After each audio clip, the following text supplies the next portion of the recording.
Hello everyone. Pretty code में आप सभी का स्वागत है। चलिए तो आज के इस सेशन में हम लोग अरे के बारे में पढ़ते हैं कि अरे क्या होता है, उसका डिक्लेरेशन कैसे किया जाता है, इनिशियलाइजेशन कैसे किया जाता है, देन वन डी अरे के बारे में, फिर टू डी अरे, देन थ्री डी अरे के बारे में हम लोग थोड़ा पढ़ेंगे। उसमें कैसे ट्रैवर्सल करते हैं, किसी एलिमेंट को फेच करना रहा तो वो कैसे करते हैं। चलिए तो स्टार्ट करते हैं। पहला डिफिनेशन से स्टार्ट करते हैं कि अरे होता क्या है। तो अरे is an indexed collection of fixed number of homogeneous elements. इसका मतलब क्या है कि अरे जो होता है इंडेक्स्ड कलेक्शन। इंडेक्स्ड कलेक्शन का मतलब क्या है कि एक जैसे हमारे पास अरे दिया हुआ है, for example int array d is equal to new int of 10। इसका मतलब क्या है कि ये जो 10 इसका साइज है और ये जो टाइप है ये हमारा इंटीजर है। तो इंटीजर टाइप इसमें जैसे डी अरे में हम लोग जो वैल्यू रख सकते हैं वो सिर्फ इंटीजर टाइप होगा। तो और इसमें जो वैल्यू एक्सेस करने का तरीका होता है, तो डी ऑफ जीरो से हम लोग फर्स्ट इंडेक्स को रिप्रेजेंट करते हैं and dot dot dot dot D of 9 तक ये जाएगा। तो अरे क्या होता है, वो जीरो इंडेक्स से स्टार्ट होता है और ये साइज जितना भी है उतना -1 तक जाता है लास्ट इंडेक्स। ठीक है, तो इसीलिए हम लोग इसको इंडेक्स्ड कलेक्शन बोलते हैं।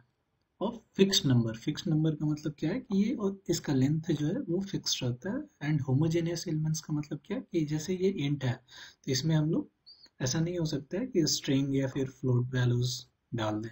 ठीक है, दूसरा क्या है कि एवरी अरे इन जावा इज एन ऑब्जेक्ट। तो जावा में अगर प्रिमिटिव टाइप को छोड़ दिया जाए तो बाकी सारा चीज ऑब्जेक्ट है। ठीक है, तो इसीलिए हम लोग जब भी अरे का इंस्टेंस क्रिएट करेंगे तो उसमें हम लोग न्यू ऑपरेटर का यूज करते हैं। ठीक है, चलिए तो अरे का डिक्लेरेशन के बारे में देखते हैं। वन डायमेंशनल अरे डिक्लेरेशन कैसे हो सकता है। तो उसमें क्या करते हैं, डेटा टाइप पहले होता है, डेटा टाइप के बाद हम लोग स्क्वायर ब्रैकेट का यूज करते हैं, देन वेरिएबल नेम। दूसरा तरीका क्या है, data type then square bracket with variable name. और तीसरा क्या है, data type variable name then square bracket. तो इस केस में क्या है कि ये तीनों के तीनों वैलिड है, but usually people prefer this one. ठीक है, उसके बाद देखते हैं at the time of declaration we can not specify the array size. जैसे ऐसा नहीं हो सकता है कि हम लोग डिक्लेरेशन के टाइम पे इस इधर हम लोग साइज नहीं डिफाइन कर सकते हैं। हरदम हमें राइट साइड में ये जो है यहाँ पे हमें साइज डिफाइन करना होगा। ठीक है, चलिए तो कुछ एग्जांपल लेते हैं। फॉर एग्जांपल एक ए अरे लिए, उसका साइज 3 दिया है। ठीक है, दूसरा एक बी लिए, उसका साइज 0 दिया है। पहला चीज आएगा कि is it a valid, because इसका साइज 0 है। इसका मतलब तो कुछ है नहीं, अगर 0 साइज दे रहे हैं तो हम लोग उसमें कुछ भी इंसर्ट डिलीट नहीं कर सकते हैं, ना ही उसमें कुछ फेच कर सकते हैं। तो जावा में ये वैलिड है, but it doesn't make any sense. मतलब इसमें हम लोग कोई भी इंसर्शन डिलीशन ऑपरेशन नहीं कर सकते हैं। कंपाइलेशन में कोई एरर नहीं देगा, ना ही रन टाइम में कोई एरर देगा। ठीक है, बट इट्स वैलिड। फिर ए में देखें, ए में हमारे पास 3 एलिमेंट है। तो 3 एलिमेंट में जैसा कि हम बताएं कि अरे क्या होता है, जीरो इंडेक्स बेस होता है। तो जीरो इंडेक्स बेस होता है तो अरे के जीरो इंडेक्स पे हम लोगों ने 10 वैल्यू को असाइन कर दिया, 1 पे 20 को असाइन कर दिया एंड 2 पे 30 को असाइन कर दिया। तो जब भी हम लोग एक्सेस करेंगे एरे ऑफ जीरो तो वो क्या देगा, 10 देगा। अरे ऑफ वन को अगर हम लोग एक्सेस करेंगे तो वो 20 देगा। अरे ऑफ टू को जब एक्सेस करेंगे तो 30 देगा। ठीक है, तो ऐसा बोल सकते हैं कि ये जो अरे है वो कुछ इस टाइप का है, 10, 20, 30। ठीक है, उसके बाद कुछ एग्जांपल्स देखते हैं। जैसे एक इंट अरे पी लिए और उसका साइज जो है वो दिया, ये इंटीजर का मैक्स लेंथ है। ठीक है, इंटीजर का मैक्स लेंथ अगर देंगे तो ये कंपाइल टाइम पे तो कोई एरर नहीं देगा, बट रन टाइम में आउट ऑफ मेमोरी एरर देगा। ठीक है, इसका एग्जांपल देख लेते हैं। फॉर एग्जांपल इसको पी ऑफ 0 एक्सेस करते हैं। चलिए इसको रन करते हैं। जब रन किए, लेट्स सी द आउटपुट। ये आया एक्सेप्शन इन थ्रेड में java.lang out of memory error. क्यों? क्योंकि ये काफ़ी बड़ा मेमोरी ले रहा है और उस केस में यूजुअली जो ये P है तो 8 GB कंटिगुअस एम्प्टी मेमोरी होना चाहिए इस प्रोग्राम को रन कराने के लिए। ठीक है, तो चलिए अब आगे बढ़ते हैं। इधर मैंने ये तीनों इंडेक्स के वैल्यूज को प्रिंट कराया था, array of 0, array of 1 and array of 2। तो ये एरे ऑफ 0 में हमारा 10 प्रिंट कर देगा, एरे ऑफ 1 में 20 प्रिंट कर देगा, एरे ऑफ 2 में 30 प्रिंट कर देगा। ठीक है, और एक और चीज़ यहाँ है कि अरे जो होता है वो, जैसा कि हम लोगों ने देखा कि अरे एक ऑब्जेक्ट है। ठीक है, तो इसके साथ एक एसोसिएटेड क्लास भी होगा। तो वो कौन सा होता है, अगर ये हमें जानना है तो हम लोग क्या कर सकते हैं कि अरे पे get class dot get name method को अगर हम लोग कॉल करेंगे तो वो हमें इससे एसोसिएटेड क्लास दे देगा। जैसे इसमें अगर बाइट अरे का ले रहे हैं तो बाइट अरे में क्या होता है कि ये जो अरे होता है वो कुछ ये क्लास से एसोसिएटेड होता है। बाइट का ये होता है, अगर 2D डायमेंशन में देखें तो 2D डायमेंशन वाले का ऐसे रहता है। फिर सॉर्ट का अगर देखा जाए तो सॉर्ट का फिर 1D के लिए इस तरीका से इस समथिंग लाइक दिस, और 2D के लिए भी फिर इस तरह से डबल ये देन एस। तो इस तरह से सारे एसोसिएटेड रहते हैं। तो चलिए इस प्रोग्राम को अब रन करते हैं। तो इसका आउटपुट अगर देखा जाए तो इधर का तो ऑलरेडी हम लोगों ने देख लिया था कि अरे ऑफ 0 1 2 में क्या प्रिंट होगा। इसमें सब में ऐसे ही square bracket B, then double square bracket B, square bracket S, double square bracket S, इस तरीके से सारे प्रिंट हो जाएंगे। ठीक है, तो चलिए इसको रन कर लेते हैं।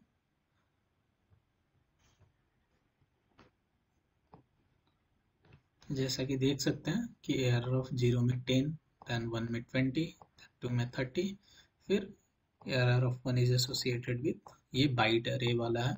देन ये बाइट अरे विथ 2 डायमेंशन है। फिर ये सॉर्ट का है, ये सॉर्ट विथ 2 डायमेंशन है, ये इंटीजर, ऐसे ही फिर ये सारे का एसोसिएटेड क्लास प्रिंट किया गया है। ठीक है, तो चलिए नेक्स्ट दूसरा एग्जांपल देखते हैं 2D एरे का। ठीक है, तो 2D एरे में क्या है, 2D एरे का डिक्लेरेशन हम लोग कुछ इस टाइप से कर सकते हैं। Data type with double square bracket then variable name, data type variable name square bracket and square bracket, data type with square bracket and square bracket with variable name, फिर data type double square bracket with variable name, then data type square bracket and variable square bracket and data type square bracket variable square bracket. ये हमारा 6 type है। ऐसे हम लोग 2 dimensional array का declaration कर सकते हैं। ठीक है, तो चलिए इसमें हम लोग एक 2D एरे बनाते हैं और उसमें फिर वैल्यूज कुछ असाइन करते हैं। तो usually this is the way we initialise 2 dimensional array. तो इसमें हम लोग क्या कर रहे हैं कि एक वेरिएबल लेते हैं ए, और उसमें फिर फर्स्ट का रो का साइज देते हैं, कॉलम का अभी इसमें नहीं दिया है। फिर हम लोग क्या करते हैं, अरे ऑफ 0 में 1 साइज देते हैं, ये 3 है राइट, अरे ऑफ 0 1 2 उसको एक्सेस करने का तरीका। तो हम लोग क्या किए, 0 में 1 दिए, 1 में 2 दिए एंड 2 में फिर उसका साइज 3 दिए। तो अरे ऑफ 0 0 में 11 ऐड कर दिए। अरे ऑफ आगे 0 1 नहीं होगा क्योंकि इसका साइज सिर्फ 1 है राइट, तो 0 1 इसमें एग्जिस्ट नहीं करेगा। ऐसे ही फिर 2 के लिए 1 0 और 1 1, तो 1 0 में 22 रख दिया, 1 1 में 33। फिर 2 में हमारा साइज 3 है तो उसमें 0 से लेकर 2 तक चलेगा, तो 2 0 2 1 2 2। ठीक है, इसमें 44 ऐड कर दिया, इसमें 55 डाल दिया एंड देन 2 2 में 66। तो अब जब हम लोग इसको प्रिंट कराएंगे तो प्रिंट ए ऑफ 0 0 अगर कर रहे हैं तो 0 0 में हमारा 11 प्रिंट करेगा। फिर ऐसे ही 1 0 एंड 1 1 में 22 एंड 33, नेक्स्ट इसमें 44 55 एंड 66। तो इस तरह से हम लोग 2D एरे में प्ले करेंगे। चलिए तो कुछ और तरीका हम लोग देखते हैं जिसमें कि हम लोग 2D एरे को डिक्लेयर कर सकते हैं। तो एक क्या, इंट अरे ए कॉमा बी, तो इसमें ए का भी वन डायमेंशन है और बी का भी वन डायमेंशन। फिर इसमें इंट अरे, फिर ए अरे एंड बी, तो इसमें ए जो है वो 2D है, बी जो है वो 1D है। फिर ये इसमें दोनों 2D होगा। इस केस में क्या होगा, दोनों 2D होगा क्योंकि अरे का ये बिफोर है। ओके, इस केस में क्या होगा, ए 2D होगा और बी जो है वो 3D होगा। एक अलग एग्जांपल ये हम लोगों ने लिया है जो कि कंपाइल टाइम एरर देगा, क्योंकि अगर हम लोग अरे का किसी वेरिएबल के लिए डिक्लेरेशन कर रहे हैं तो it must come after the variable. अगर हम लोग इसको बिफोर में यूज करेंगे तो वो कंपाइल टाइम एरर देगा, तो इस केस में ये एरर देगा हमारा। ठीक है, और कुछ एग्जांपल्स हम लोग देखते हैं। जैसे ये एक एग्जांपल है, इंट अरे ए आर, तो ये एक 1D अरे है जिसका साइज 5 है, तो इसका इंडेक्स जो होगा वो 0 to 4 चलेगा, और इस तरह से इसमें इनिशियलाइजेशन हम लोग कर सकते हैं। ठीक है, अगर ए ऑफ 5 हम लोग ऐड करेंगे या ए ऑफ -5, तो फिर हमारा array index out of bond exception इस केस में जाएगा, और अगर निगेटिव वैल्यू है तो वो निगेटिव अरे साइज एक्सेप्शन देता है। ठीक है, और इसी तरह से अगर हम लोग फ्लोट वैल्यू डालेंगे तो फ्लोट वैल्यू कभी भी एक्सेप्ट नहीं करता है अरे के एक्सेस करने में। ठीक है, या फिर उसके इनिशियलाइजेशन में भी हम लोग फ्लोट वैल्यू नहीं डाल सकते हैं। तो इस केस में क्या होगा, पॉसिबल लॉस ऑफ प्रिसीजन करके एरर आएगा, फाउंड डबल रिक्वायर्ड इंट। ठीक है, चलिए तो अब हम लोग थर्ड एग्जाम्पल की तरफ बढ़ते हैं। एग्जाम्पल नंबर 3 में मैंने ये एक्सप्लेन किया है कि जब भी हम लोग अरे क्रिएट करते हैं तो we have to specify base index dimension before the next higher index dimension. तो हमें क्या करना चाहिए, जो भी बेस इंडेक्स, जैसे इस केस में हमारा बेस इंडेक्स डिफाइन नहीं है, ये वाला इंडेक्स एम्प्टी है, तो ये इनवैलिड होगा। ऐसे ही इस केस में हमारा ये बेस नहीं डिफाइन है तो ये भी इनवैलिड डिक्लेरेशन है, this is also an invalid declaration. Always मतलब हमें क्या करना है कि जैसे ये एक एग्जांपल लेते हैं, int array a is equal to new int. तो अगर इस केस में हम लोग फर्स्ट ये जो बेस है इसे डिफाइन करते हैं तो नेक्स्ट इज ओके, मतलब इसे हम लोग आगे चल के डिफाइन कर सकते हैं। बट हम ऐसा नहीं कर सकते हैं कि इसे एम्प्टी रख के और इसे इनिशियलाइज कर दें। बेस इंडेक्स हमारा ऑलवेज पहले इनिशियलाइज होना चाहिए। ठीक है, चलिए तो इसका कुछ एग्जांपल देखते हैं। फॉर एग्जांपल एक मैंने ए अरे लिया और उसका साइज 3 रखा, तो इसे नॉर्मली अगर हम लोग एक्सेस करने का ट्राई करेंगे तो अगर हम लोग ए एक्सेस करेंगे तो वो क्या करता है, हमारा ये तो पहले तो देखा था हम लोगों ने कि क्लास नेम वो कौन सा रहता है, तो ये इस 1D अरे है तो ये स्क्वायर ब्रैकेट आई रहेगा, और उसके बाद ये एट द रेट एक हेक्साडेसिमल वैल्यू को प्रिंट करेगा। ठीक है, जब भी हम लोग ए को एक्सेस करने का ट्राई करेंगे तो ये एक ऑब्जेक्ट प्रिंट किया। देन अगर हम लोग ए ऑफ 0, ए ऑफ 1 और ए ऑफ 2 अगर प्रिंट करेंगे तो ये क्या करेगा, डिफ़ॉल्ट वैल्यू हमारा इंटीजर का 0 होता है। ठीक है, तो इन तीनों केस में हमारा डिफ़ॉल्ट वैल्यू प्रिंट हो जाएगा।